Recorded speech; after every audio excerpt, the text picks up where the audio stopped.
تابعین کا دینی جذبہ۔ میری دعا ہے رب ذوالجلال ہمیں نبی پاک صلی اللہ تعالیٰ علیہ وسلم کی ہر نسبت سے پیار اور ہر نسبت کا ادب کرنے کی توفیق عطا فرمائے۔ خالق کائنات جل جلالہ نے نبی معظم نور مجسم شفیع معظم صلی اللہ تعالیٰ علیہ وسلم سے براہ راست جن لوگوں کو فیض دیا اور قرآن مجید فرقان حمید کی آیات کے سب سے پہلے جو مخاطب ہیں وہ جماعت صحابہ ہے۔ صحابہ کرام علیہم رضوان وہ عظیم ہستیاں ہیں کہ جنہوں نے نبی پاک صلی اللہ تعالیٰ علیہ وسلم کی براہ راست آپ کی زیارت کی اور آپ کی صحبت انہیں میسر آئی۔ صحابہ کرام علیہم رضوان سے آگے جن لوگوں نے فیض حاصل کیا وہ جماعت تابعین کی جماعت ہے۔ جس طرح رسول اللہ صلی اللہ تعالیٰ علیہ وسلم کی صحبت میں بیٹھنے والے لوگ بے مثل اور بے مثال ہیں، اسی طرح آپ کی صحبت سے جنہوں نے فیض حاصل کیا اور آگے وہ صحابہ کرام علیہم رضوان کی صحبت میں جو لوگ بیٹھے، رب ذوالجلال نے انہیں بھی کائنات کا عظیم فرد بنایا۔ میرے آقا علیہ الصلوۃ والسلام نے جس وقت صحابہ کی عظمت کو بیان کیا تو اسی حدیث میں آپ نے صحابہ کی صحبت میں بیٹھنے والوں کا مقام بھی بیان کیا۔ فرمایا لا تمسن نار مسلمن رآنی او رآ من رآنی، فرمایا قیامت تک آنے والے مومنین یہ سن لے کہ جس نے حالت ایمان میں مجھے دیکھا اس پر بھی جہنم کی آگ حرام ہے، اور جس نے میرے دیکھنے والے کو دیکھا جہنم کی آگ اسے بھی نہیں چھو سکتی۔ رسول اللہ صلی اللہ تعالیٰ علیہ وسلم کا حالت ایمان میں جو بندہ دیدار کر لے فرمایا لا تمسن نار، اسے بھی آگ نہیں چھو سکتی، اور جو کسی صحابی کا حالت ایمان میں دیدار کر لے فرمایا یہ عظمت اسے بھی میسر آتی ہے، اس لیے کہ میرا جو فیض ہے وہ بانجھ نہیں کہ بس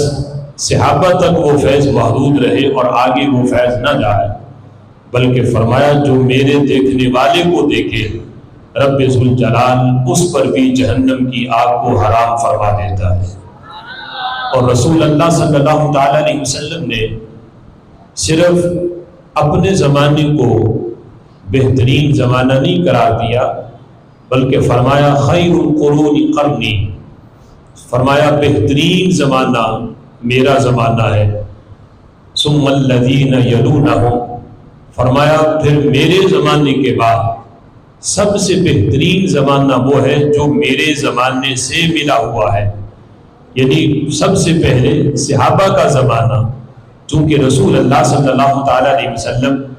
جس زمانے میں ظاہری حیات کے ساتھ موجود تھے وہی زمانہ صحابہ کا ہے۔ فرمایا یہ بہترین زمانہ ہے، اور میرے زمانے کے بعد وہ زمانہ بہترین ہے جو میرے زمانے سے ملا ہوا ہے، یعنی تابعین کا دور۔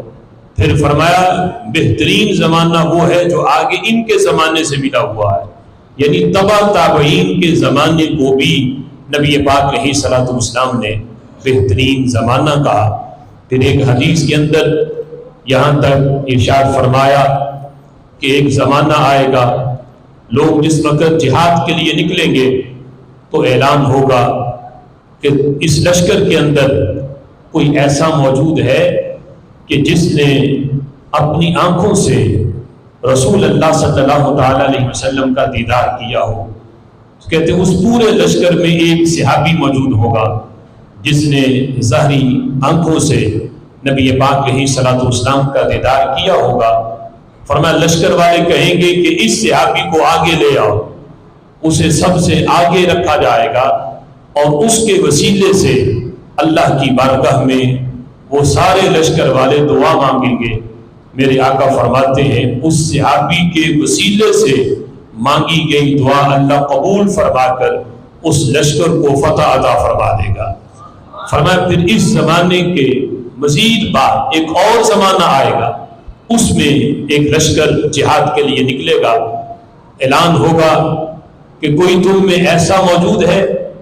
جس نے رسول اللہ کے کسی صحابی کو دیکھا ہو؟ تو کہتے ایک بندہ پھر کہے گا کہ ہاں میں ہوں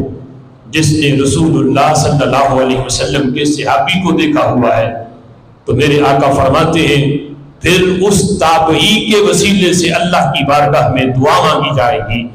اللہ اس تابعی کے وسیلے سے بھی اس لشکر کو فتح عطا فرمائے گا۔ تو یہ رسول اللہ صلی اللہ تعالی علیہ وسلم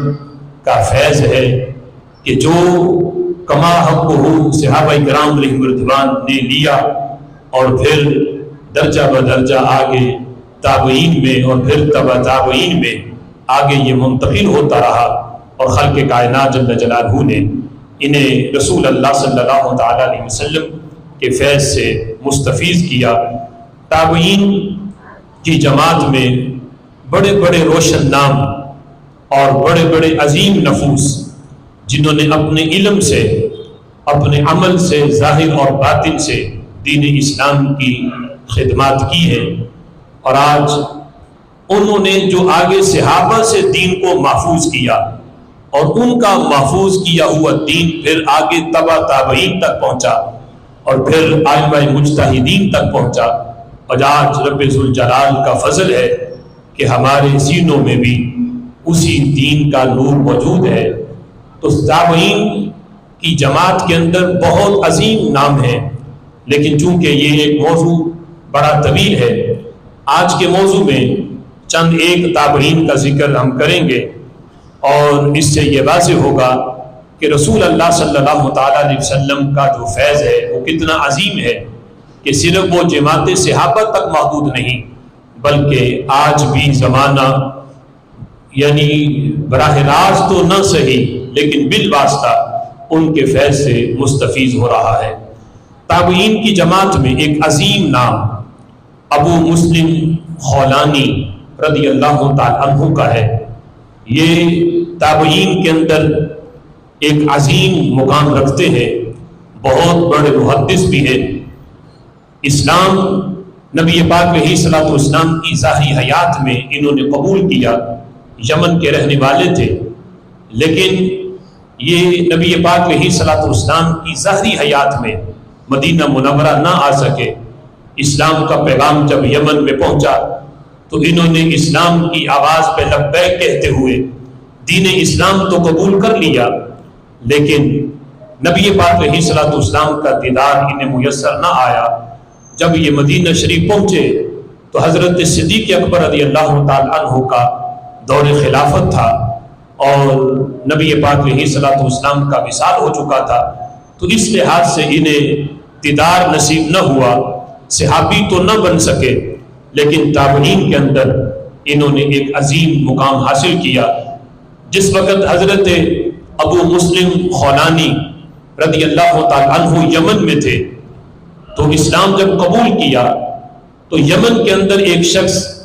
اسود عنسی، اس نے جھوٹا نبوت کا دعویٰ کیا اور اپنے آپ کو اس نے نبی کہا، اور نبی کہہ کے وہ اپنی جو جھوٹی تعلیمات تھی ان کی تعلیم دے رہا تھا۔ تو حضرت ابو مسلم خولانی نے اس کا رد کیا اور اس کے خلاف ایک تحریک بنائی اور لوگوں کو یہ باور کرایا کہ یہ کذاب ہے۔ ہمارے آقا صلی اللہ تعالیٰ علیہ وسلم وہ عظیم ہستی ہے جن کو رب ذوالجلال نے تاجدار ختم نبوت بنا کے بھیجا ہے۔ آپ اللہ کے آخری نبی ہیں، آپ کے بعد کوئی بھی جھوٹا نبوت کا دعویٰ کرے تو وہ کذاب ہے۔ جس وقت اسود عنسی کو یہ پتہ چلا کہ ابو مسلم خولانی جو ہے وہ اس جھوٹے نبوت کے دعوے کو چلنے نہیں دے رہے، یہ رکاوٹ ہے۔ تو انہوں نے سپاہی بھیج کے حضرت ابو مسلم خولانی کو گرفتار کیا۔ تو جس وقت ان کو دربار میں کھڑا کیا گیا تو اسود عنسی نے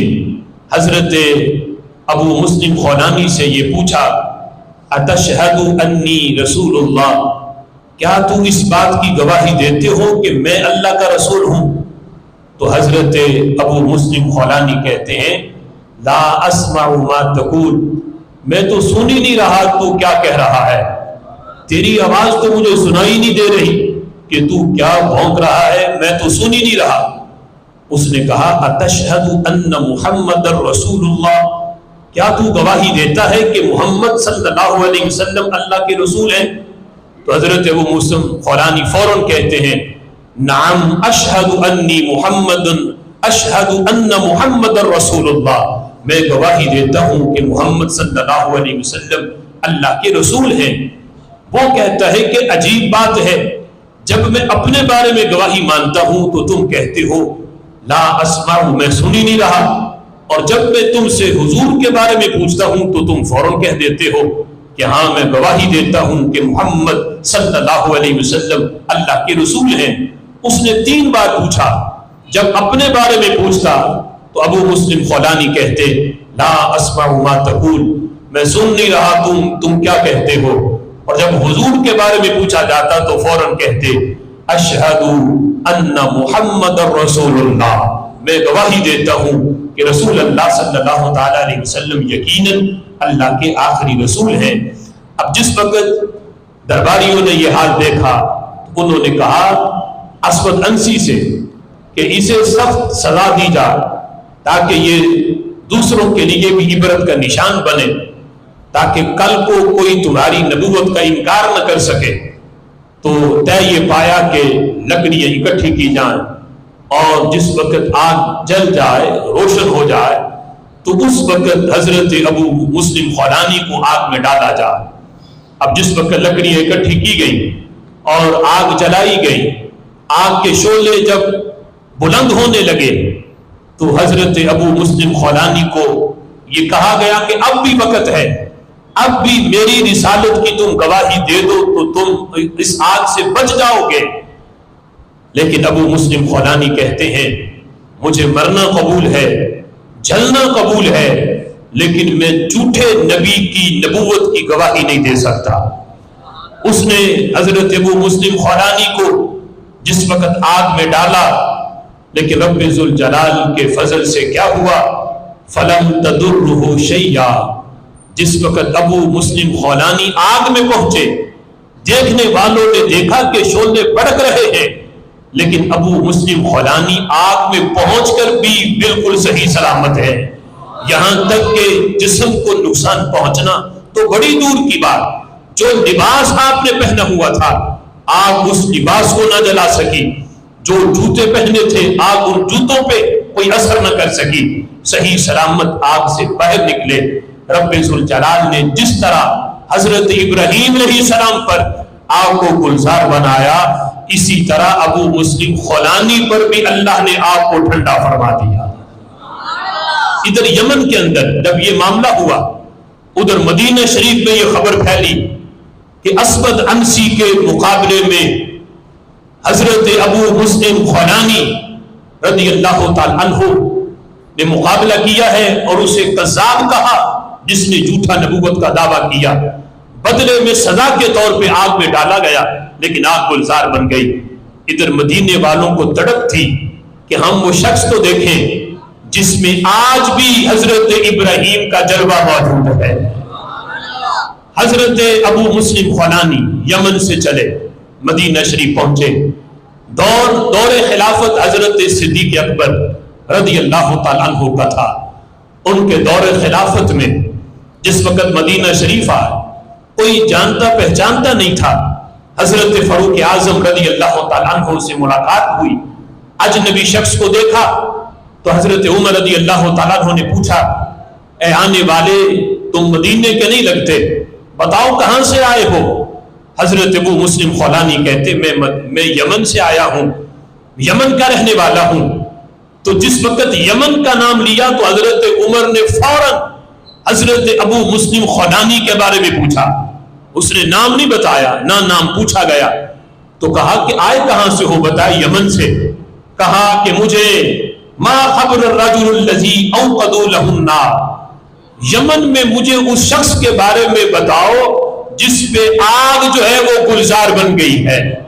جس کو آگ نے جلایا نہیں، اس بندے کے بارے میں مجھے بتاؤ. حضرت عمر نے یہ سوال پوچھا تو حضرت ابو مسلم خولانی کہنے لگے بخیر یا اخی الحمدللہ، وہ شخص اللہ کے فضل سے خیریت سے ہے. اے میرے بھائی، اے عمر، وہ کوئی اور نہیں جس کے بارے میں تم پوچھ رہے ہو، اللہ کے فضل سے وہ میں ہی ہوں. مجھے ابو مسلم خولانی رضی اللہ تعالیٰ عنہ کہا جاتا ہے. میں ہی وہ شخص ہوں جس پہ رب ذوالجلال کے فضل سے آگ ٹھنڈی ہوئی. حضرت عمر رضی اللہ تعالیٰ عنہ نے جب یہ سنا، حضرت ابو مسلم خولانی کو سینے سے لگایا، آنکھوں سے آنسو نکلے اور انہیں لے کر حضرت صدیق اکبر رضی اللہ تعالیٰ عنہ کے دربار میں آئے اور ان الفاظ کے ساتھ تعارف کروایا. کہنے لگے کہ اے صدیق اکبر رضی اللہ تعالیٰ عنہ، یہ وہ شخص ہے، میں اللہ کا شکر ادا کرتا ہوں کہ میں اس وقت تک زندہ رہا کہ میں اس شخص سے میری ملاقات ہوئی ہے جس میں آج بھی حضرت ابراہیم علیہ السلام کا جلوہ نظر آ رہا ہے. کہ جس طرح رب ذوالجلال نے حضرت ابراہیم علیہ السلام پر آگ کو ٹھنڈا کیا تھا، جو جلوہ ابراہیم علیہ السلام کا ہے، آج ہو بہو جس نے وہ جلوہ دیکھنا ہو وہ حضرت ابو مسلم خولانی رضی اللہ تعالیٰ عنہ کو دیکھے. اتنے عظیم تابعین کہ رب ذوالجلال کے اوپر اتنا یقین اور اپنے ایمان کے اوپر اتنا قوی بھروسہ ہے، اور رسول اللہ صلی اللہ تعالیٰ علیہ وسلم کی رسالت پر اور آپ کے آخری نبی ہونے پر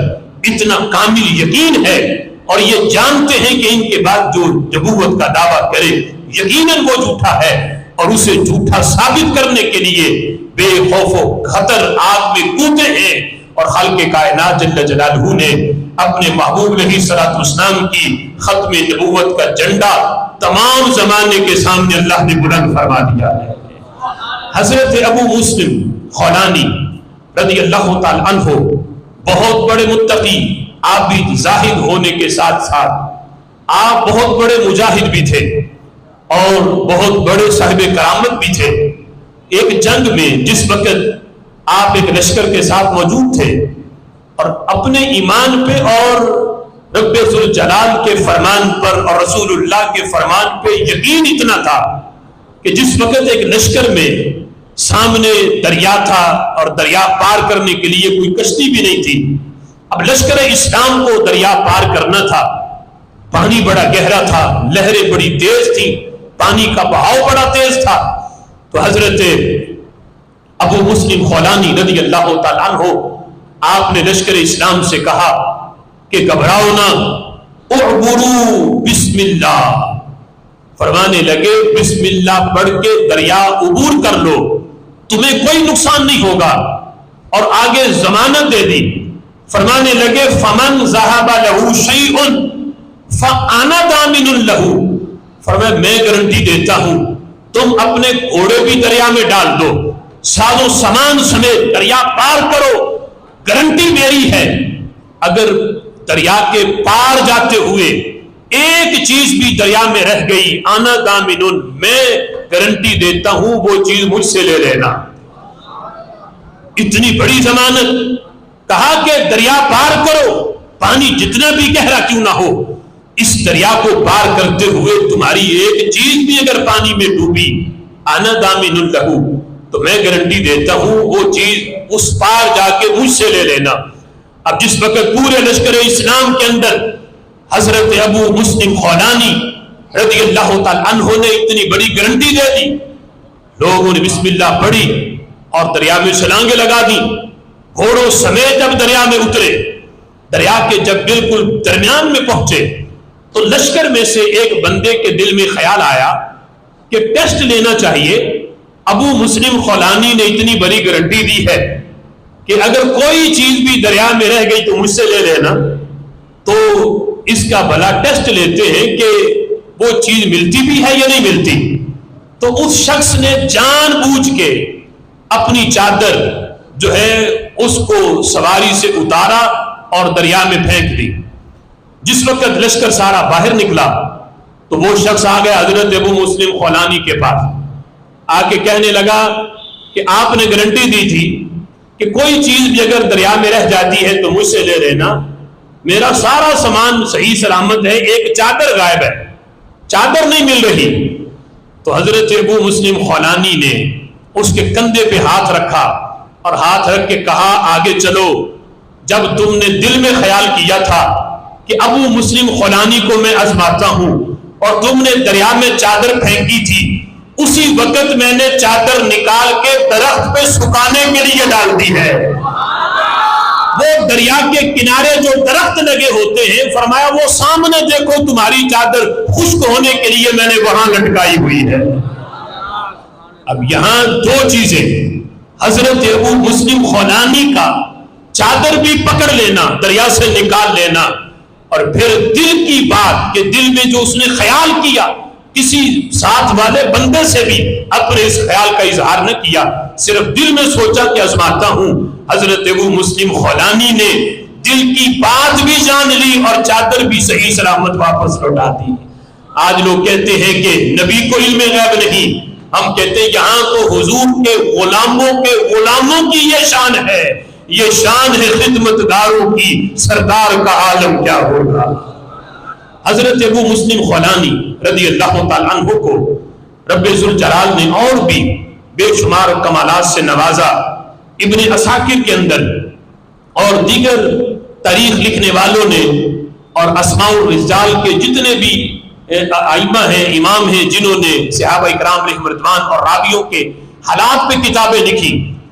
جس نے بھی حضرت ابو مسلم خولانی کا ذکر کیا، اس نے آپ کا یہ واقعہ، یہ کرامت بھی ساتھ تحریر کی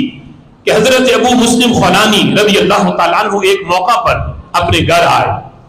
اکثر جہاد میں رہتے، ایک موقع پہ جب گھر آئے تو گھر میں آ کے آپ نے کھانا مانگا.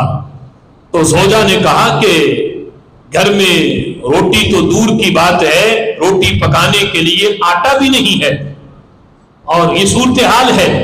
کہ آٹا میں کہاں سے لوں، کہاں سے روٹی بنائی جائے. پھر پوچھا کہ گھر میں کوئی پیسے موجود ہیں؟ تو آپ کی زوجہ نے بتایا کہ میں نے سود کاتا، اس کی جو 1 درہم مجھے اجرت ملی ہے، 1 درہم کے سوا گھر میں اور کچھ بھی نہیں ہے، صرف 1 درہم ہے. تو حضرت ابو مسلم خولانی کہنے لگے وہ 1 درہم مجھے دو تاکہ میں بازار جاؤں، وہاں سے آٹا خرید کے لاؤں اور پھر آپ روٹی اس کی بنانا. آپ کی زوجہ نے وہ 1 درہم اپنے شوہر کو دیا. جس وقت آٹا خریدنے کے لیے بازار کی طرف گئے تو رستے میں ایک فقیر کھڑا تھا. اس نے صدا دی کہ بھوک کی وجہ سے میری آنتیں جو ہیں وہ باہر آ رہی ہیں، کئی دن کا فاقہ ہے، کچھ کھانے کے لیے نہیں ملا، ہے کوئی اللہ کا بندہ جو میری مدد کرے. حضرت ابو مسلم خولانی اس کی یہ صدا سن کے تڑپ گئے اور اپنی بھوک بھول گئے. فوراً وہ 1 درہم جو آٹا خریدنے کے لیے نکلے تھے لے کر، وہ 1 درہم اس سائل کو دے دیا، فقیر کو دے دیا. پھر خیال آیا کہ میں تو نکلا ہوں آٹا خریدنے، اور زوجہ کی طبیعت سے بھی واقف تھے، یعنی تھوڑی سی طبیعت کی وہ سخت تھی، اس لحاظ سے بھی بڑے واقعات موجود ہیں کہ آپ اکثر جہاد میں رہتے تو ایک جب آئے تو زوجہ نے آپ کو موڈ دکھایا اور آپ سے ناراضگی کا اظہار کیا. تو صورتحال جب پتہ چلی تو پتہ چلا کہ ایک محلے دارنی ہے، سہیلی ہے میری زوجہ کی، جس نے آ کے دماغ خراب کر دیا کہ تمہارا شوہر اکثر باہر رہتا ہے اور تم کیوں اس کو اجازت دیتی ہو کہ وہ ہر وقت جہاد میں جائے، تمہارے کوئی حقوق نہیں. اب جب آئے تو صحیح طرح تم بلانا ہی نہ، موڈ دکھانا. تو پتہ چل گیا کہ سہیلی نے جو ہے وہ صورتحال خراب کر دی ہے. تو ابو مسلم خولانی نے اس کے لیے دعائے ضرر کی کہ جس نے تیرا یہ دماغ ایسا کیا ہے وہ ایسی ہو جائے، اس کے لیے دعائے ضرر کی. فوراً وہ خاتون آنکھوں سے نبینا ہو گئی، آنکھیں چلی گئی آپ کی دعائے ضرر سے. جب اسے پتا چلا کہ ایک اللہ کے ولی کو میں نے تکلیف پہنچائی ہے اس کی بیوی کے ذریعے، تو فوراً معافی مانگتے ہوئے حضرت ابو مسلم خولانی کے پاس آ گئی اور آ کے کہا کہ میں نے ہی آپ کی زوجہ کا ذہن ایسا بنایا تھا، مجھے معاف کر دیں، میں سچے دل سے توبہ کرتی ہوں۔ آپ نے اللہ کی بارگاہ میں ہاتھ اٹھائے، اگر یہ توبہ اس کی سچی ہے، اے اللہ اس کی آنکھوں کو روشن فرما دے۔ ابھی دعا مکمل نہیں ہوئی، اللہ نے آنکھیں روشن فرما دی۔ تو اپنی زوجہ کی طبیعت سے واقف تھے کہ غصہ کریں گی، وہ کہیں گی وہ تو انتظار میں ہے کہ آٹے کا انتظار کر رہی ہے، اور اگر میں آٹا لے کے نہ گیا تو وہ غصے کا بھی سامنا کرنا پڑے گا۔ تو یہ سوچتے ہوئے ایک جگہ آ کے بیٹھ گئے کہ اب کیا کیا جائے۔ تو دل میں خیال آیا، تو جو بوری وہ آٹا لینے کے لیے لائے تھے وہ ایک جگہ بیٹھ کے مٹی سے بھر دی، اور مٹی سے بھر کے کندھے پہ اٹھا کے جب آئے تو بیوی نے وہ بوری تو دیکھ لی لیکن یہ نہیں پتا کہ اندر کیا ہے، گھر کے ایک کونے میں رکھ کے فوراً گھر سے باہر نکلا اور کہا کہ اچھا میں نماز پڑھ کے آتا ہوں۔ فوراً گھر سے نکلے، بیوی نے دیکھا کہ ایک کونے میں بوری پڑی ہے۔ جب وہ آٹا گوندنے کے لیے برتن لے کے بوری کے پاس آئی کہ یہاں سے آٹا لے کے میں آٹا گوندوں، تو روایت میں آتا ہے فَفَتَحَتْهُ زَوْجَتُهُ فَإِذَا بِهِ رَقِيقٌ أَبْيَضٌ۔ حضرت ابو مسلم خولانی نے ڈالی تو مٹی تھی، لیکن زوجہ نے جب وہ بوری کھولی دیکھا تو اس میں روشن اور چمکدار آٹا موجود تھا۔ آٹا لیا، روٹی بنائی۔ حضرت ابو مسلم خولانی ڈرتے ڈرتے گھر آئے، آ کے جس وقت بیٹھ گئے، اب ڈر کے مارے کھانا بھی نہیں مانگ رہے تھے، آ کے بیٹھے تو زوجہ نے کھانا سامنے رکھ دیا۔ اب مسلم خولانی نے پوچھا کہ کھانا کہاں سے آیا؟ کہا جو آٹا آپ لے کے آئے ہو اسی سے لے کے میں نے روٹی بنائی ہے۔ ابو مسلم خولانی کہنے لگے میں تو آٹا نہیں لایا، میں تو بوری مٹی کی بھر کے لایا، جو درہم تو نے دیا تھا وہ تو میں نے فقیر کو صدقہ کر دیا۔ ڈر کے مارے مٹی سے یہ بوری بھری ہے، اور پھر رکھ کے میں ڈر کے باہر چلا گیا۔ یہ رب ذوالجلال کی شان ہے کہ وہ مٹی کو بھی آٹے میں تبدیل فرما دیتا ہے۔ جب رب ذوالجلال کی ذات پہ ایمان کامل ہو تو خلق کائنات رسوا نہیں ہونے دیتا، اللہ مٹی کو بھی آٹے میں تبدیل فرما دیتا ہے۔ حضرت ابو مسلم خولانی رضی اللہ تعالی عنہ یہ وہ عظیم ہستی ہیں، اور بھی ان کی بہت سی کرامتیں اور ان کی جو دین کے لیے خدمات ہیں، اور آگے پھر جہاد کے اندر جو ان کی خدمات ہیں وہ ایک لمبی فہرست ہے۔ تابعین کی فہرست کے اندر ایک عظیم نام حضرت قاضی شریح رضی اللہ تعالی عنہ کا آتا ہے۔ حضرت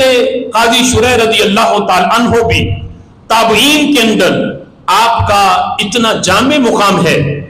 کہ آپ کو صحابہ اکرام علیہم رضوان کے بعد بالخصوص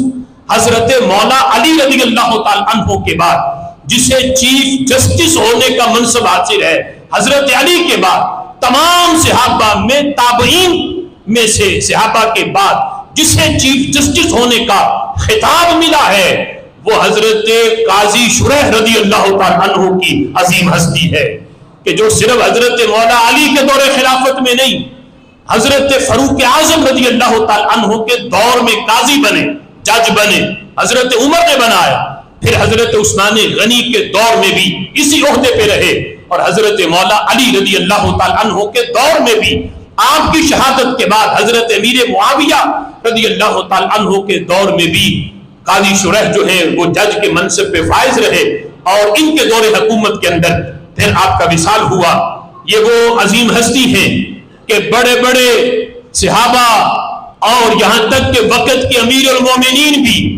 اپنا ذاتی فیصلہ لے کر جس قاضی کے دربار میں آئے ہیں انہیں قاضی شریح رضی اللہ تعالیٰ کو کہا جاتا ہے،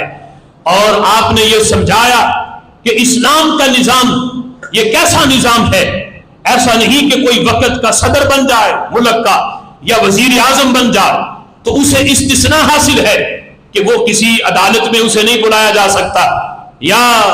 وہ جو ہے وہ اس سے مستثنا ہے کہ اس پہ کوئی جو ہے دعویٰ نہیں کر سکتا۔ قاضی شریح نے بتایا اسلام کا نظام اس نظام سے منفرد ہے، بھلا وقت کا حاکم کیوں نہ ہو، امیر المومنین کیوں نہ ہو، اگر اس پہ بھی کوئی دعویٰ کرتا ہے، اس میں اور ایک عام بندے میں فیصلے کے لحاظ سے کوئی فرق نہیں ہے، عدالت اسے بھی طلب کر سکتی ہے، اور اسے بھی شاہانہ طور طریقے سے نہیں، اسے قاضی کی عدالت میں ویسے آنا پڑے گا جیسے ایک سمپل عام سا بندہ آتا ہے، امیر المومنین بھی ویسے ہی آ کے قاضی کی عدالت میں پیش ہوگا اور اپنا فیصلہ سنے گا۔ اس سلسلہ میں حضرت فاروق اعظم رضی اللہ تعالیٰ عنہ کا دور خلافت تھا، اور اس وقت ابھی حضرت قاضی شرح جو ہیں وہ قضا کے منصب پہ نہیں تھے، لیکن ہر طرف ان کی قضا کے چرچے ضرور تھے، لیکن حکومتی لحاظ سے ابھی آپ اس منصب پہ فائز نہیں ہوئے تھے۔ حضرت عمر رضی اللہ تعالیٰ عنہ نے کسی بندے سے گھوڑا خریدا، گھوڑا خرید کے جب پیسے ادا کر دیے تو اس پہ سواری کر کے ابھی تھوڑی دور گئے تھے کہ گھوڑے نے چلنا بند کر دیا، اور یہاں تک کہ وہ اتنا لاغر ہو گیا کہ حضرت عمر اس کو ہانکتے وہ بامشکل یعنی چند قدم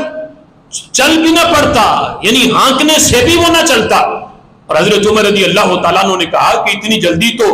کوئی بیماری بھی حملہ نہیں کرتی کہ جتنی جلدی ابھی میں خرید کے لایا ہوں، یہ تندرست تھا، اس میں کوئی عیب نہیں تھا، لگتا ہے میرے بھائی نے میرے ساتھ دھوکہ کیا ہے اور دھوکے سے مجھے اس نے یہ گھوڑا بیچ دیا ہے۔ آپ فوراً اپنے بھائی کے پاس آئے اور آ کے کہا کہ یہ گھوڑا ابھی چند قدم میں نے اس پہ سواری کی، اس نے چلنا بند کر دیا، تمہارے گھوڑے میں عیب ہے، اسے واپس لو اور میرے پیسے واپس کرو۔ اب وقت کے امیر المومنین ہیں، اگر کوئی آج کا کسی علاقے کا ناظم ہی ہوتا تو اگلے بندے نے بیچارے نے ویسے ہی ڈر جانا تھا کہ اس کے پاس تو اختیار ہے، اگر میں نے اس کی بات نہ مانی تو یہ کوئی نجائز مقدمہ میرے اوپر بنا دے گا، اس بیچارے نے ویسے ہی ڈر جانا تھا۔ تو لیکن وقت کا امیر المومنین 22.5 لاکھ مربع میل پہ حکومت کرنے والا، لیکن اسے پتا ہے امیر المومنین لیکن نا انصافی نہیں کریں گے، اس لیے اس نے کہا کہ نہیں، جب میں نے بیچا تو میں نے صحیح سالم بیچا تھا، اس میں کوئی عیب نہیں تھا، یہ عیب آپ کے پاس جا کے پیدا ہوا، میں نے آپ کو صحیح سلامت دیا، آپ مجھے عیب والا واپس کرنا چاہتے ہو، میں تو نہیں لوں گا۔ تو اس نے کہا، حضرت عمر اس بات پہ بضد تھے کہ اپنا یہ گھوڑا واپس لو، اتنی جلدی تو کوئی بیماری نہیں آ سکتی۔ تو اس شخص نے کہا، بھائی نے ہم اس پہ جھگڑا نہیں کرتے، ہم یہ فیصلہ لے کے قاضی شرح کے پاس جاتے ہیں، جس کی قضا کے چرچے حضرت عمر نے بھی سنے ہوئے تھے۔ جس وقت فیصلہ قاضی شرح کے پاس آیا، اب وقت کا امیر المومنین قاضی شرح کے دربار میں ہے، حضرت عمر رضی اللہ تعالی عنہ سے کہا گیا آپ اپنا مدعا بیان کریں۔ حضرت عمر نے کہا، میں نے ایک شخص سے گھوڑا خریدا، ابھی چند قدم سواری کی تو یہ گھوڑا اس نے لگڑانا شروع کر دیا اور یہ چلا بھی نہیں، یہ عیب والا میرے بھائی نے مجھے دھوکے سے بیچا ہے۔ بھائی نے کہا کہ نہیں، جب میں نے بیچا تھا تو صحیح سالم تھا، یہ عیب بعد میں پیدا ہوا۔ قاضی شرح نے حضرت عمر رضی اللہ تعالیٰ عنہ سے سوال پوچھا، کہا یہ بتائیں، هل اخذت الفرس سلیما یا امیر المومنین، اے امیر المومنین یہ بتاؤ جب آپ نے یہ گھوڑا اس سے لیا تھا، جب قبضہ کیا تھا، تب یہ صحیح سالم تھا یا نہیں؟ تو حضرت عمر نے کہا کہ اس وقت اس میں عیب نہیں تھا، صحیح سالم تھا تبھی تو خریدا تھا، لیکن چند قدم چلنے کے بعد جا کے عیب پیدا ہوا۔ اب جس وقت یہ تسلیم کر لیا کہ جس مجلس میں قبضہ کیا تب اس میں عیب نہیں تھا، عیب جا کے بعد میں پیدا ہوا۔ تو قاضی شرح نے کہا، یہ نہیں دیکھا کہ سامنے وقت کے امیر المومنین کھڑے ہیں، جو شرعی فیصلہ بنتا تھا وہ سنایا۔ فرمانے لگے، پھر اے عمر، اے امیر المومنین، پیسے اپنے پاس رکھو، یعنی پیسے یہ بندہ اپنے پاس رکھے گا، آپ گھوڑا اپنے پاس رکھو، آپ گھوڑا واپس نہیں کر سکتے، نہ اس سے پیسے کا مطالبہ کر سکتے ہو۔ اگر آپ نے اس سے پیسے واپس لینے ہیں، او رُدَّ کما اخذتا، پھر گھوڑا بھی ویسا ہی واپس کرو جیسا اس سے خریدا تھا۔ خریدا جب صحیح سالم ہے تو عیب والا بنا کے واپس نہیں کر سکتے، اگر پیسے واپس لینے ہیں تو گھوڑا بھی ویسا ہی دینا پڑے گا جیسا تم نے اس پہ قبضہ کیا تھا۔ اب جس وقت یہ فیصلہ ہوا حضرت عمر رضی اللہ تعالیٰ عنہ جلال میں نہیں آئے کہ فیصلہ میرے خلاف ہوا ہے، بلکہ خوش ہوئے اور قاضی شرح کو سینے سے لگا کے کہا کہ ایسا قاضی تو میرے قاضی بننا چاہیے، ایسا بندہ تو میرا قاضی ہونا چاہیے۔ اور اس دن آپ نے یہ اعلان کیا آج کے بعد عمر کے پاس جو بھی فیصلہ آئے گا اس کا فیصلہ قاضی شرح کیا کرے گا۔ قاضی شرح کو حضرت عمر رضی اللہ تعالیٰ عنہ نے امیر المومنین نے چیف جسٹس بنایا اور قاضی کا قضا کا عہدہ دیا۔ حضرت عثمان غنی کے دور میں بھی آپ کے پاس یہ عہدہ رہا، یہاں تک کہ حضرت مولا علی رضی اللہ تعالیٰ عنہ کا جب دور خلافت آیا تو ان کے دور خلافت میں قاضی شرح اس وقت بھی قضا کے عہدے پہ تھے۔ اب ایک مرتبہ حضرت علی رضی اللہ تعالیٰ عنہ کا ایک ذاتی مسئلہ بن گیا۔ وہ مسئلہ یہ تھا کہ جس وقت حضرت مولا علی رضی اللہ تعالیٰ عنہ کا نکاح ہوا تھا سیدہ طیبہ طاہرہ سیدہ خاتون جنت حضرت فاطمہ الزہرا رضی اللہ تعالیٰ عنہ کے ساتھ، تو اس موقع پر حضرت عثمان غنی رضی اللہ تعالیٰ عنہ نے اپنی جو زرہ تھی وہ حضرت علی کو تحفے میں دی تھی۔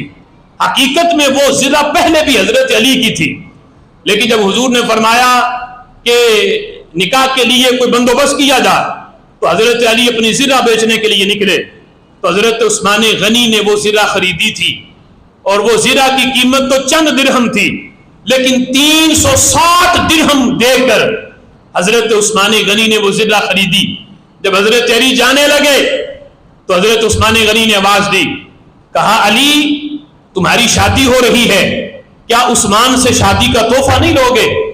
وہی زرہ جو حضرت علی نے بیچی تھی حضرت عثمان غنی نے تحفہ کہہ کے وہی زرہ واپس کر دی۔ وہ زرہ حضرت مولا علی رضی اللہ تعالی عنہ کی جنگ صفین کے اندر وہ زرہ کہیں گری اور کسی نے وہ چرا لی، اٹھا لی۔ کوفہ کے اندر حضرت مولا علی رضی اللہ تعالیٰ عنہ نے اپنے دور خلافت میں ایک ذمی کو کہ یہ زرہ تو میری ہے، اس کی ساری نشانیاں دیکھی، کہا کہ یہ زرہ تو میری ہے، تم نے اس کو چرا لیا، میں نے تو بڑا تلاش کیا، صفین میں یہ گر گئی تھی، اتارو میری یہ زرہ۔ اب وقت کا امیر المومنین ہے اور سامنے ذمی ہے، لیکن اس نے بھی جرت کی، اسے بھی پتا ہے اگرچہ وقت کے امیر المومنین لیکن ناانصافی نہیں کر سکتے۔ اس نے کہا کہ اے علی یہ زرہ میری ہے، میں یہ دعویٰ کرتا ہوں کہ یہ میری ہے۔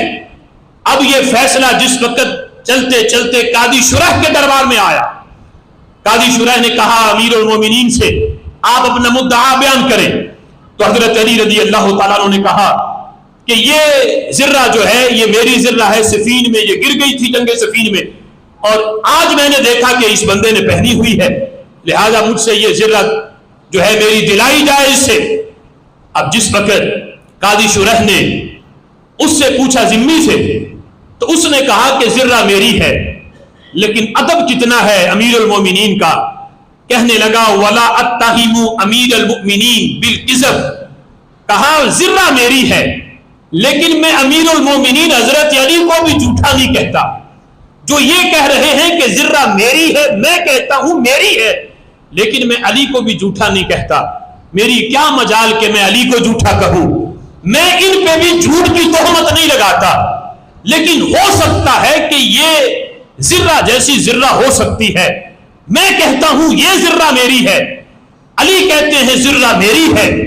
اب جو دعویٰ کرتا ہے شریعت کہتی ہے اس پہ گواہ ہوتے ہیں، منکر پہ قسم ہوتی ہے۔ اب قاضی شرح نے کہا اے علی آپ بھی جانتے ہو آپ کے نبی کی شریعت میں ہے جو دعویٰ کرے اس پہ گواہ ہیں، منکر پہ قسم ہے، آپ نے دعویٰ کیا کہ میری ہے، آپ دو گواہ لے آؤ فیصلہ ہو جائے گا۔ حضرت علی رضی اللہ تعالیٰ عنہ نے کہا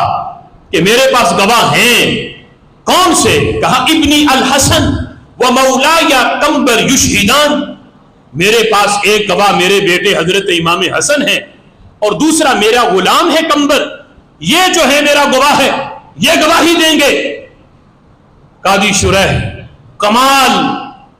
تقوی پرہیزگاری کے ساتھ ساتھ جو شرعی تقاضے تھے وہ بھی پورے کیے، اور کہا یہ نہیں ڈرے کہ سامنے امیر المومنین ہے تو چلے تھوڑی سی نرمی کر لی جا۔ جس طرح آج کے جج جو ہیں وہ دیکھتے ہیں کہ فلاں بندے نے ہمیں ریلیف دیا تھا لہٰذا ہم بھی انہیں ریلیف دیتے ہیں، اور پھر حکمران بھی تقاضا کرتے ہیں کہ فلاں چیف جسٹس ہونا چاہیے، فلاں ہونا چاہیے، فلاں ہونا چاہیے۔ اسے پتا ہے ہم نے اس پہ نوازشات کی ہوئی ہیں، جب یہ آئے گا تو ہمارے حق میں فیصلے کرے گا۔ تو یہ صورتحال آج کے دور کی ہے، لیکن ریاست مدینہ میں یہ صورتحال نہیں۔ وقت کے امیر المومنین قاضی شرح کے دربار میں ہیں۔ قاضی شرح نے ببانگ دوہل کہا کہ علی آپ بھی جانتے ہو بیٹے کی گواہی باپ کے حق میں نہیں قبول کی جاتی۔ حضرت امام حسن آپ کے بیٹے ہیں، اگر وہ کہتے ہیں کہ یہ ذرہ میرے ابا جی کی ہے تو یہ گواہی آپ کے حق میں ہوگی، تو بیٹے کی گواہی تو باپ کے حق میں قبول ہی نہیں کی جاتی۔ یہ تو آپ کے نانا جی، آپ کے نبی کا دین ہے، آپ کے نبی نے یہی پڑھایا ہے، یہی ان کی شریعت ہے کہ بیٹے کی گواہی باپ کے حق میں قبول نہیں۔ اب جس وقت قاضی شرح نے یہ کہا تو حضرت علی رضی اللہ تعالیٰ عنہ کہنے لگے رجل من اہل الجنہ کابن الحسن لا تجوز شہادتہ۔ قاضی شرح تمہیں پتہ نہیں تم اس بندے کی گواہی کو قبول نہیں کر رہے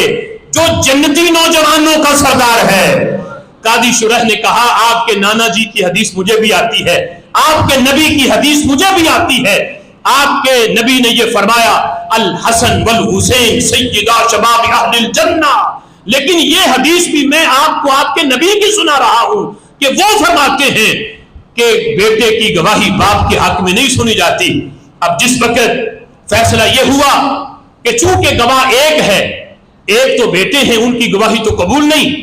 اور ایک پہ فیصلہ نہیں ہوتا، تو قاضی شرح نے فیصلہ کر دیا یہ ذرہ حضرت مولا علی کی نہیں بلکہ یہ اس ذمی کی ہے۔ اور یہ مسئلہ بھی ذہن میں رکھنا کہ قاضی اپنے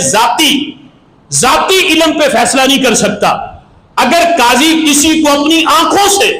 قتل ہوتا ہوا دیکھ لے، قتل کرتے ہوئے دیکھ لے کہ فلاں بندے نے یہ جرم کیا، اپنی آنکھوں سے دیکھ لے،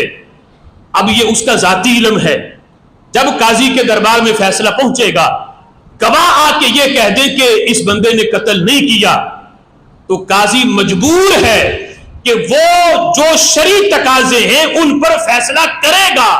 گواہوں کی گواہی پہ فیصلہ ہو جائے گا، اپنے ذاتی علم پہ قاضی فیصلہ نہیں کر سکتا۔ یہ شریعت کا قانون ہے اور یہی شریعت ہے۔ تو قاضی شرح نے اس انداز میں ذاتی طور پہ اگرچہ جانتے بھی تھے حضرت مولا علی جو کہتے ہیں وہی حق ہے، وہی سچ ہے، اس لیے کہ نبی کی دعا ہے، میرے محبوب نے فرمایا ہے اے اللہ جس طرف علی ہو حق کو بھی اسی طرف کر دے۔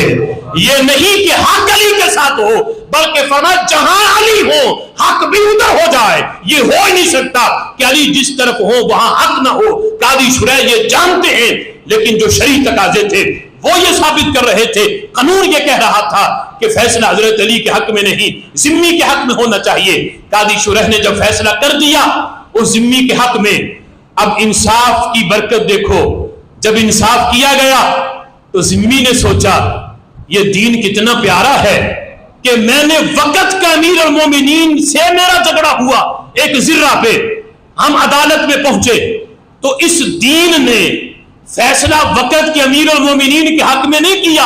حالانکہ میرا تو دین ہی کوئی اور ہے، میں تو اس دین والا بھی نہیں جس دین کے اندر ذمیوں کے حقوق اتنے محفوظ ہوں، جس دین کی عدالت اتنی سچی ہے وہ دین کتنا سچا ہوگا۔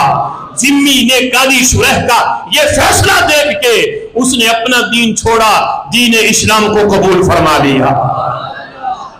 یہ قاضی شرح کہ یہ فیصلے ہیں، اور پھر حضرت مولا علی رضی اللہ تعالیٰ عنہ آپ کے اس فیصلے کو سن کے قاضی شرح کے آپ نے اس پہ غصہ نہیں کیا بلکہ آپ نے کہا کہ میں جو یہ بار بار تمہیں کہہ رہا تھا کہ میرا بیٹا جنتی نوجوانوں کا سردار ہے، تم اس کی گواہی قبول نہیں کر رہے، تو یہ میں تمہیں آزما رہا تھا کہ تم اپنے فیصلے میں کتنے پکے ہو، کتنے پختہ ہو۔ کہ کہیں میرے اس طرح بیان کرنے سے تم اپنا فیصلہ تبدیل کرتے ہو یا نہیں کرتے، میرے نبی کی شریعت کو کہیں تم بدلتے ہو یا نہیں بدلتے۔ تم نے سامنے وقت کا امیر المومنین نہیں دیکھا، تم نے یہ نہیں دیکھا کہ علی کس بندے کو گواہی کے لیے پیش کر رہا ہے، تو نے میرے نبی کی جو شریعت تھی اس کے مطابق فیصلہ کر کے اس دین کا حق تم نے ادا کر دیا ہے۔ لہٰذا یہ تابعین کی دینی خدمات ہیں جنہوں نے صحابہ اکرام علیہ مرتبان سے دین لیا، اور یہ ہمارے آقا علیہ الصلوۃ والسلام کا فیض ہے جو آپ نے صحابہ کو دیا، اور صحابہ کے ذریعے پھر آگے تابعین، پھر آگے تبع تابعین تک، اور آج رب ذوالجلال کے فضل سے اسی دین اسلام کے نور سے اور دین کے فیض سے ہمارے سینے بھی مستفیض ہیں۔ اللہ کی بارگاہ میں دعا ہے کہ رب ذوالجلال ہمیں ان کی تعلیم